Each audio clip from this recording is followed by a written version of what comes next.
As someone who's the head of the nonprofit organization known as Hellenism today, I kind of want to refrain from making any partisan political statements. This is because when we officially get registered as a 501c3 nonprofit organization, we will have to stay in accordance with something referred to as the Johnson Amendment. So if I seem very unbiased in the way the video is framed, it's because I don't want to get preemptively yeeted into Hades by the IRS. Thanks for understanding. Hellenic, or ancient Greek polytheism, used to be widely practiced, known, and respected everywhere, from colonies in Ukraine to settlements in Egypt. But during the rise of Christianity, what we once knew as a well-sustained hearth was stomped out to be nothing but smoldering embers. Hellenism today is here to keep the fires of Hestia alive. When the topic comes up, a lot of people will say that religion and politics don't mix. And while I personally disagree with this on a general level, it goes from simply a differing opinion to physically impossible when you bring it up in the context of Hellenic polytheism. This is because of how this specific religion is structured and how our beliefs interact with our values as helpful practitioners. What we're going to be talking about today is the two ways religion can be structured in someone's life. The philosophical way to put this is this. If one friend says they're a good friend, they're a great friend, and another friend actually is there for you and shows up when you need it, who is the great friend? According to the first friend, it is the belief that they're a good friend that makes them a good friend. But to the second friend, their actions speak for themselves. This is the difference between orthodoxy and orthopraxy, which mean correct opinion and correct practice, respectively. Now let's assume that both friends are great friends in action. So both of them are like they hang out with you all the time. They both are there for you. They comfort you. They support you. They're both amazing friends. The helpful thought process is that the opinions of either friend are not relevant to the conversation at all. You would measure whether they are your friend or not based on not what is said or believed, but instead what they do, how they show and display their friendship. This is what it means to follow an orthopraxic system. It is not merely the belief in the gods that makes you a Hellenic polytheist, but instead actually upholding Xenia, Catharmos, Eusebia, etc., that validates you as a part of the religion. You can say you're a Hellenic polytheist all you want, but it's actually the prayers and hospitality and ritual cleanliness that actually make you a Hellenic polytheist. Now, I'm not saying that you should measure your practice and validate yourself based on the quantity of prayers or how big your altar is. Not being able to do more, whether it be motivation or time constraints or ADHD or depression, is completely different from being able to do more and having zero excuse and simply choosing not to. Because believe it or not, people do that.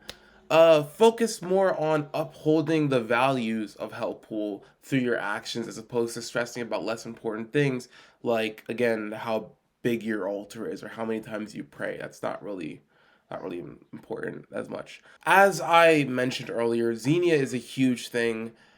Showing hospitality towards people entering your spaces, whether it be in person or online, or showing kindness to strangers, is a massive deal in Hellenic polytheism. So much so that I'm making a full video talking about Xenia, so make sure to subscribe with notifications on so you see when, that video drops.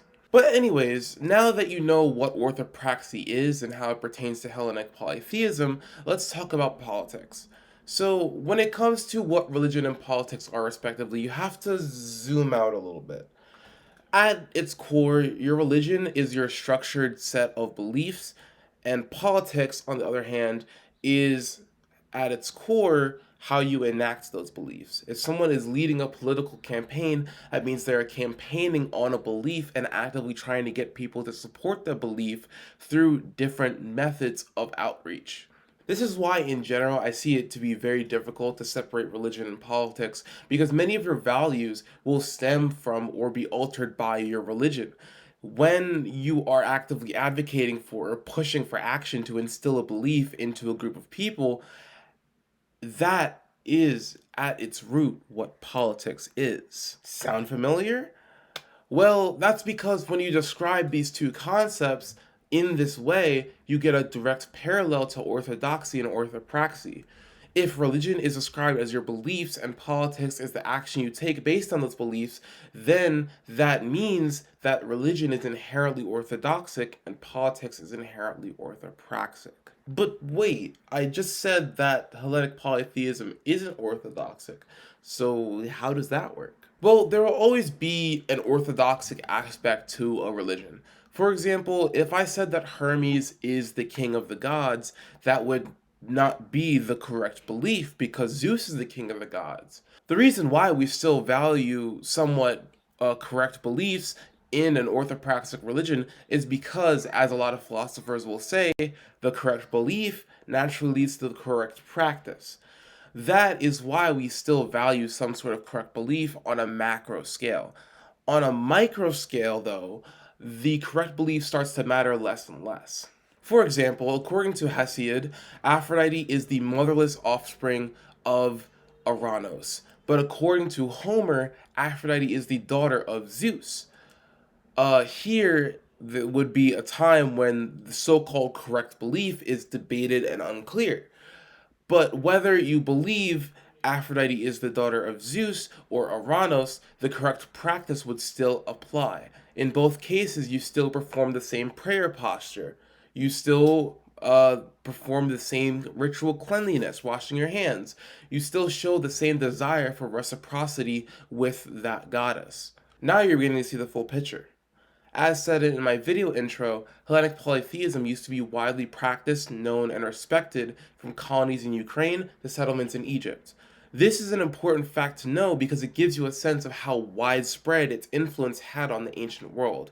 This meant that almost every different area that worshipped the gods held slightly different beliefs due to syncretism, due to cultural differences, due to civilizations' differing needs, and many more factors. So who had the correct belief mattered less and less the more word of the gods spread, because at the end of the day, everyone was united with the same actions of being devoted to the theoi.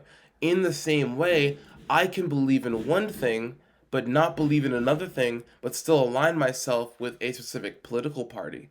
This is not because everyone in the party holds identical beliefs, but because overall I think this specific party in practice upholds my values more than anyone else. So if you are a Hellenic polytheist, you should understand how your values affect yourself and your community and do what you can to uphold them even if you don't consider yourself to be political. Because again, that belief is second to what you actually do with your free will.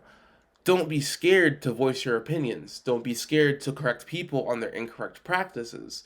Don't be scared to stand up for what ideals you hold in your heart, because at the end of the day, that's all politics is.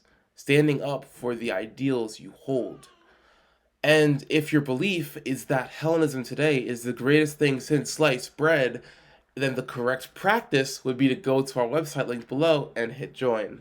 Thank you to all of our current members and supporters, and most importantly, keep learning, practice Xenia, and stay dramatic, just like the gods intended.